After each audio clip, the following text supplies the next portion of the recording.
일단 수업 페이지 주소 다시 한번 공지 드리고요.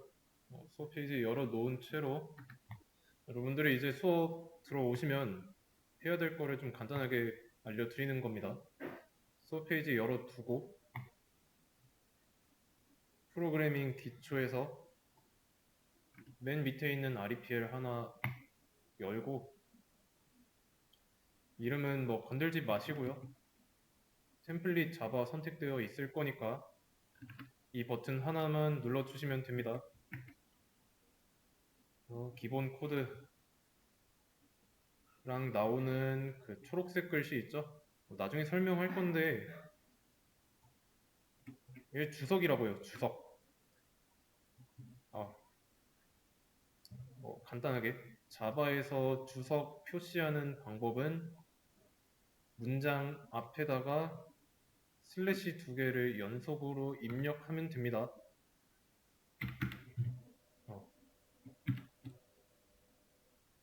이 슬래시 두 개 뒤로는 주석이 되는 거예요. 그러니까 문장 전체 하려면 문장의 첫 번째에다가 주석 표시를 쓰면 되겠죠. 이건 필요 없으니까 지우고 이 상태로 띄워두시면 됩니다. 그래서 이 기본적인 상태에서 얘가 제대로 돌아가는지 확인을 하기 위해서 실행 한번 시켜주시고요. 잘 되는지 확인을 했으면 이제 여기서 이 결과에 대해서 한번 얘기를 해보겠습니다. 이 결과를 보고 해당 코드가 어떤 기능을 하는지 추측을 해봐야 돼요.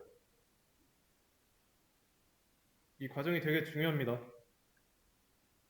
추측을 하는 게 습관이 되어 있어야 내가 어떤 코드를 보고도 결과가 어떻게 나올 것이다. 이게 가능해져요. 그럼 결과에서 콘솔에 출력된 내용이 헬로 월드하고 느낌표까지 나왔으니까 지금 내가 실행시킨 코드가 이 따옴표 안에 있는 내용을 콘솔에 노출시키는 기능을 하겠구나 라고 생각을 할 수 있는 거죠. 그러면 이 추측이 확신으로 바뀌기 위해서 이 따옴표 안에 있는 내용을 바꿔보세요. 느낌표 하나에서 샵 너무 많으니까 3개로, 그리고 나서 실행을 해보면 느낌표 하나에서 샵 3개로 내가 수정한 부분만 바뀌어서 출력됐죠? 이해되시나요? 이런 식으로 이런 사고가 가능해야 된다는 겁니다.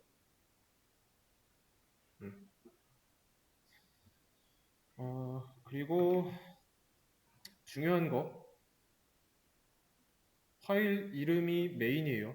대문자 M.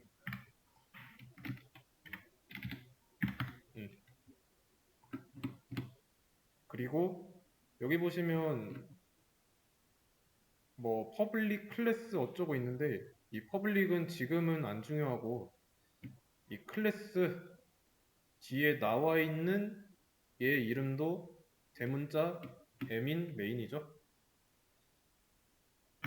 뭐 나중에 더 자세하게 설명을 할 건데 이 클래스라는 문법 할 때 설명할게요. 지금은 그냥 클래스라는 게 있다는 것만 알아두시고요. 클래스의 이름이랑 파일의 이름은 같아야 돼요. 물론 얘는 지금 온라인 툴이잖아요. 그래서 뭐 소문자로 써도 뭐 된다면 될 겁니다. 이것도 수정이 돼서 이제는 얘가 용납하지 않아요. 이게 한 몇 개월 전만 해도 이 경우에 에러 없었는데 지금은 에러가 발생하죠. 클래스 이름이랑 파일의 이름은 항상 같아야 된다. 그래서 여러분들이 문제를 풀다가 여기에 문법은 다 이상이 없는데 얘 이름이 얘랑 다르다. 그러면 파일 이름이랑 똑같이 해줘야 됩니다. 이런 자잘한 실수 안 하시는 게 좋고요. 그러면 이제 자바 수업에 대한 간단 로드맵 좀 안내를 해드리도록 하겠습니다. 자바 일단은 기본과 심화 내용이 있다고 할게요. 자, 그럼 이 기본에는 어떤 내용이 있냐? 출력, 변수, 함수, 조건문, 그리고 반복문 정도가 있겠습니다. 여기까지가 기본 내용이라는 거. 이 기본 내용은 다른 언어에도 해당됩니다. C 언어나 파이썬이나 C++이나 이런 거에도 이런 내용이 있어요. 문법이 조금씩 다를 뿐이지 있습니다. 심화에는 뭐가 있을까요?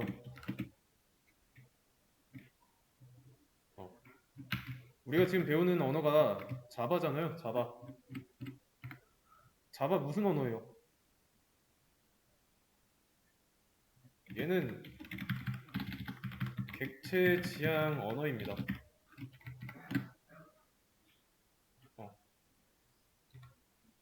이 심화 내용에는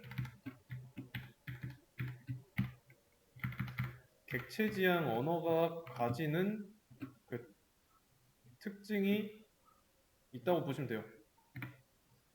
객체 지향이니까 당연히 객체에 대한 내용이 있을 거고 아니면 리스트가 있을 거고 클래스가 있을 거고 참고로 이 클래스는 앞서 언급했던 이 클래스예요. 그리고 상속이라는 개념이 있고 또 인터페이스라는 개념이 있습니다.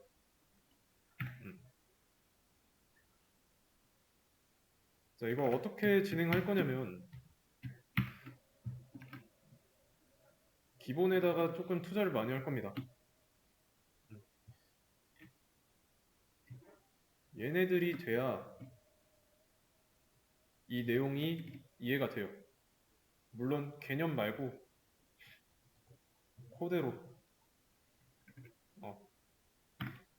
그래서 오늘 출력했다고 해서 내일 변수, 함수, 조건문, 반복문 이런 식으로 쭉 하루에 하나씩은 못하고 난이도에 따라서 오늘 출력했으면 출력은 쉬우니까 내일은 변수 할 수도 있는 거고 변수까지는 쉬운데 그 다음날 함수 했는데 함수가 어렵다 그러면 조건문 할 거고 자바에서는 함수가 아니라 메서드라고 하는데 제가 이거 이 순서대로 한다 그런 의미로 쓴 게 아닙니다. 출력하고 변수한 다음에 조건문, 반복문, 함수 이렇게 할 수도 있어요. 중요한 거는 이 기본적인 내용이 돼야 이 심화를 할 수 있다는 겁니다. 그래서 이 기본적인 내용을 하고 나면은 코드 백제 있죠? 여기서 기초 앞에 기초 붙은 거는 웬만하면 다 하세요. 배열, 문자열은 제외할게요. 배열이랑 이런 거 여기 함수, 반복문, 종류 그리고 if 어쩌고 돼 있는 거 출력문이랑 입출력문까지 이런 걸로 복습을 하시면 됩니다. 오케이. 그리고 기본적인 내용을 했다. 그 다음에는 이제 심화에 대한 내용을 배울 건데 기본과 심화 내용을 가지고 응용할 때 만들려고 하는 게 거창한 건 아니고 콘솔 게시판이라는 걸 만들 겁니다. 콘솔 게시판이라고 해가지고 이해가 안 될 수도 있는데 그냥 게시판 만드는 거예요. 근데 그 게시판이라는 게 콘솔 내부에서만 돌아가는 거라고 생각하시면 돼요. 기본 언어라서 콘솔 내에서만 돌아가는 게시판 만드는데 이게 한계라는 거. 다른 수업 가시면 웹 개발 수업 있죠? 그런 수업 가시면 진짜로 돌아가는 웹 이런 거 만드는 거 할 겁니다. 배우실 거예요, 진짜로. 그래서 이런 기본적인 토대가 되는 내용을 여러분들이 반드시 잘할 줄 알아야 돼요. 그래서 이게 편의상 실전이라고 하겠습니다. 게시판. 우리가 생각하는 그런 게시판이죠. 네이버 카페, 다음 카페, 티스토리 이런 거 만들 때 이 게시판에 글 작성하고 삭제하고 수정하고 그런 것들 이런 거는 실전인 웹개발 수업에서 배웁니다. 그리고 이 게시판에는 데이터베이스라는 걸 연동을 해야 돼요. 그리고 이 데이터베이스를 조작할 수 있는 언어인 SQL이라고 있습니다. SQL. 이거는 너무 먼 미래니까 이 정도로만 알고 계시면 돼요. 그래서 요 기본 여기 하지 말고 기본 심화 응용 실전 요 네 가지 단계로 여러분들이 수업을 받을 거다라고 알고 계시면 됩니다. 그러면 다시 돌아와서 기본 코드를 놓고 보도록 하겠습니다. 자, 이거 여기 안에 있는 내용은 좀 신경 쓰지 말고 이 뼈대 같은 거, 퍼블릭 이런 거 써져 있는 거 있죠? 이 모양을 한번 외우세요. 모양 자체, 퍼블릭, 클래스, 메인 이런 거 말고 구조만 외우세요. 그래야 나중에 좀 이해하기가 쉬울 거예요.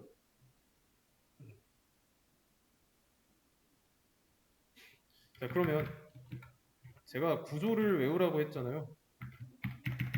여기서 첫 번째 줄이랑 두 번째 줄의 차이점은 뭘까요?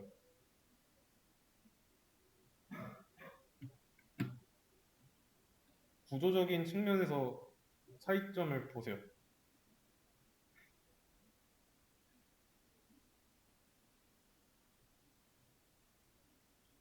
어떤 차이일까요?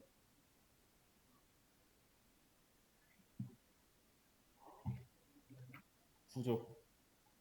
쉽게 말하면 모양이죠.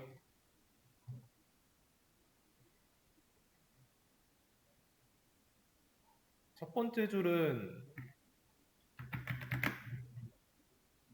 비어있지 않죠? 두 번째 줄은 비어있고 들여쓰기가 있고 없고 차이입니다.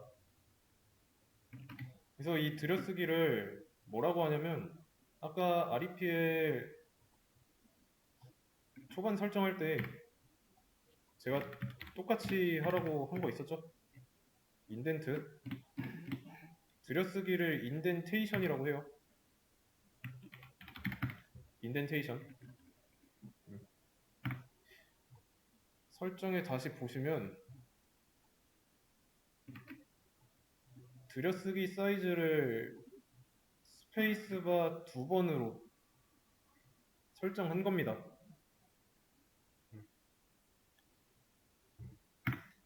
자, 그러면 이 들여쓰기를 해야 하는 이유는 뭘까요?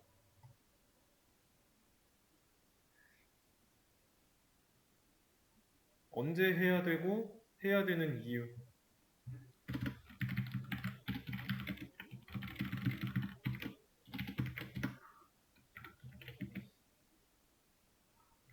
안 한 상태에서 전체 코드를 보세요.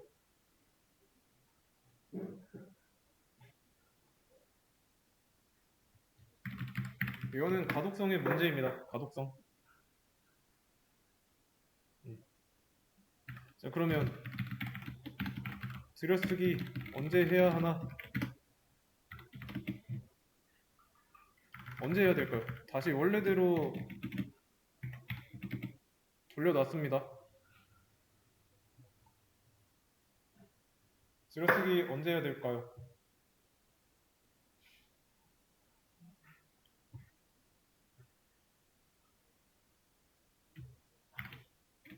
여는 중괄호.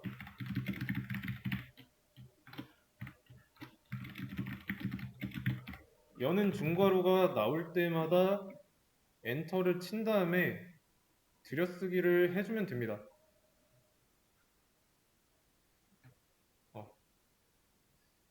그러니까 가독성이라고 했잖아요. 위계질서 같은 겁니다. 코드 간의 위계질서. 첫 번째 나왔어요. 첫 번째 여는 중괄호 나왔습니다. 들여쓰기 했죠? 그런 다음에 또 들여쓰기 해야 되는 중괄호가 나왔어요. 두 번째. 그러면 중괄호가 지금 두 개 나왔으니까 들여쓰기도 두 번 해야 돼요. 좀 더 쉽게 보자면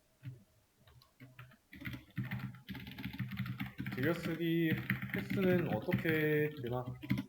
라는 질문에 여는 중괄호 개수만큼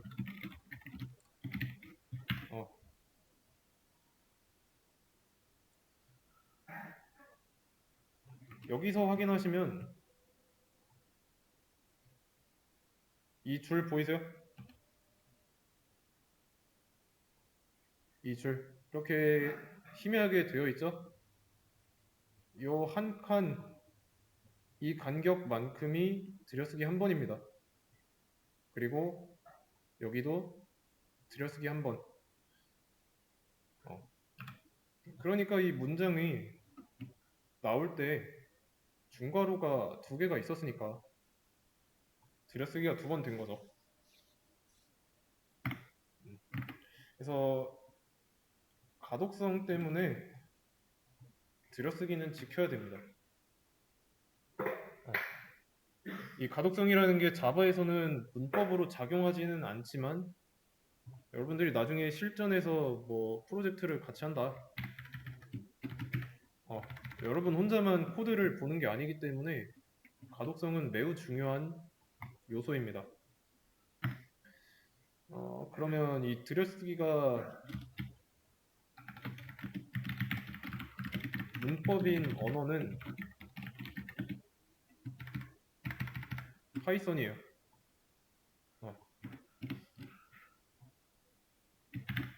아시겠죠? 그래서 중괄호가 하나 나왔다. 그러면 들여쓰기 해야겠대. 라고 생각하시면 돼요. 이해되시죠?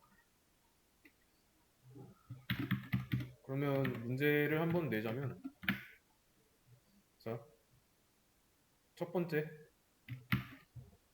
이게 맞을까요? 아니면 이게 맞을까요? 첫 번째 들여쓰기 없는 상태, 두 번째 들여쓰기 한 번만 있는 상태.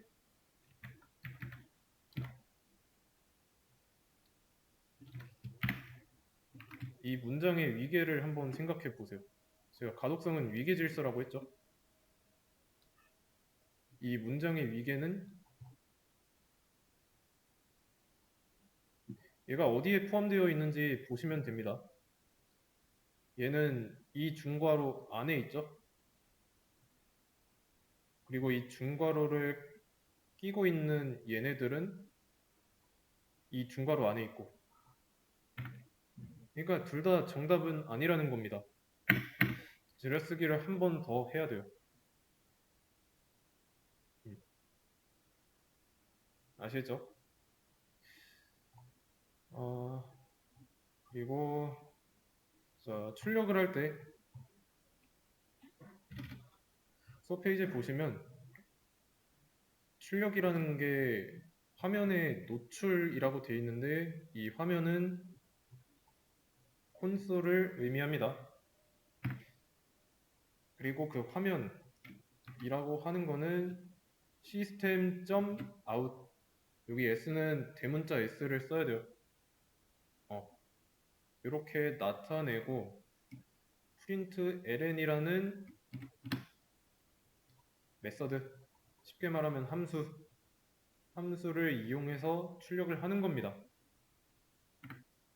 그러니까 여러분들이 출력을 하고 싶으면 이 앞에 system.out.println 이걸 써야 된다는 거예요. 이해되시죠?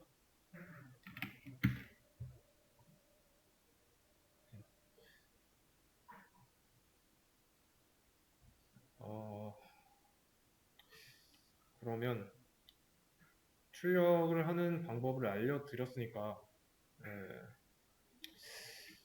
다른 출력하는 것도 좀 알려드리자면 printf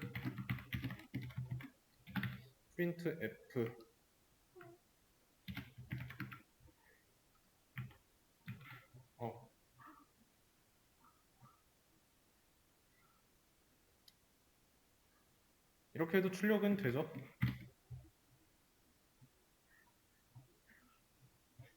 자세한 거는 수업을 진행하면서 얘네들 간의 차이가 뭔지 나중에 가서 알려드리도록 하겠습니다.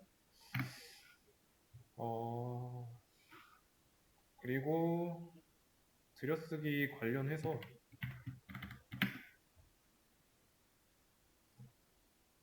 엔터 치면은 자동으로 들어가는데 만약에 실수로 백스페이스 눌러가지고 들여쓰기 된 거를 지웠다고 해서 뭐 스페이스바 2번 누를 필요는 없습니다. 탭 한 번만 누르면 돼요. Q 옆에 있는 탭키 이거 한 번만 누르시면 됩니다. 아시겠죠?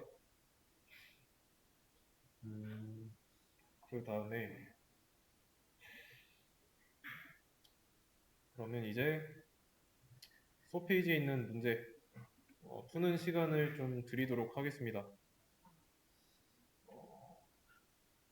문제를 푸는 방법을 다시 좀 말씀드리자면 문제 링크를 클릭한 다음에 문제가 작성된 코드 영역을 한번 클릭하고 컨트롤 A로 전체 선택한 다음에 컨트롤 C로 복사하고 넘어와서 기존에 써져 있던 기본 코드 컨트롤 A 전체 선택하고 그 위에다가 붙여넣기를 하시면 돼요. 이런 식으로 문제를 푸시면 되겠습니다. 그리고 혹시라도 문제를 풀다가 오류가 발생하면은 앞전 시간에 말씀드렸던 대로 여기에 상세한 에러 뭐시 이렇게 나오죠? 여기 있는 내용을 복사해가지고 검색하시면 되는데 이 콘솔에서는 컨트롤 C 안 되니까 드래그 했으면 우클릭 해가지고 카피를 선택하시면 됩니다. 아시겠죠?